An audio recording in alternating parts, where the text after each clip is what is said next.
வணக்கம் and welcome to M E spacy Tamil kitchen. இன்னைக்கு நம்மளோட சேனல் என்ன பார்க்க போறோம் அப்படின்னு சொன்னா, வீட்டில் உங்க வீட்டில் தெய்வம் விருப்பப்பட்டு தங்கக்கூடிய ஒரு அற்புத வழிபாடு பற்றி தான் பார்க்க போறோம். இதை மட்டும் செஞ்சு பாருங்க. கட்டாயம் வீட்டில் தெய்வ சக்தி இருக்கிறத உங்களால உணர முடியும். நம்ம கூடவே தெய்வம் இருந்துச்சு அப்படின்னு சொன்னா நம்ம வாழ்க்கையில் நடக்கிறது எல்லாமே நல்லதா மட்டும்தானங்க நடக்கும்.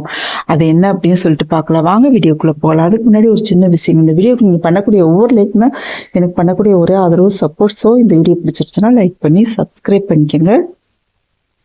நாம எப்பவுமே இந்த பூஜை அறையில சுத்தமான தண்ணீர், அந்த தண்ணீர்ல ஒரு பிஞ்ச் அளவுக்கு பச்சை கற்பூரம் போட்டு அந்த தண்ணீர் பூஜை அறையில கட்டாயமா வைக்கணும். குலதெய்வத்துக்கும் சரி மற்ற தெய்வங்களுக்கும் சரி நம்ம தண்ணீர் வைக்கணும். குலதெய்வத்துக்கு மண் சம்பளம், அதோடு பாருங்க அந்த சந்தன குங்குமம் கட்டாயமா தெய்வங்களுக்கு நீங்க தினமே தொட்டு வச்சு நீங்க வழிபாடு பண்ணி பாருங்க. அந்த தெய்வ சக்தி வீட்டுல இருக்கிறத உங்களாலே உணர முடியும். அதுவும் பாருங்க, அந்த சந்தன குங்குமத்துல ஒரு பிஞ்ச் அளவுக்கு பச்சை கற்பூரம் ஒரு தடவை கலந்துட்டாலே போதும். அது தீர வரைக்கும் அது போதுங்க.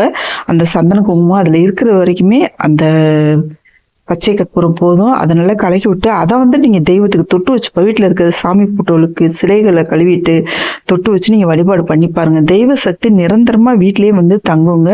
அதுவும் விருப்பப்பட்டு இந்த வீட்டுல தெய்வம் குடியிருக்கும். அவ்வளோ ஒரு பவர் இருக்கு இந்த பச்சை கற்பூரத்துக்கு. உங்க வீட்டுல தெய்வ நடமாட்டம் இருக்கிறத உங்களால கண்கூடா உணர முடியுங்க.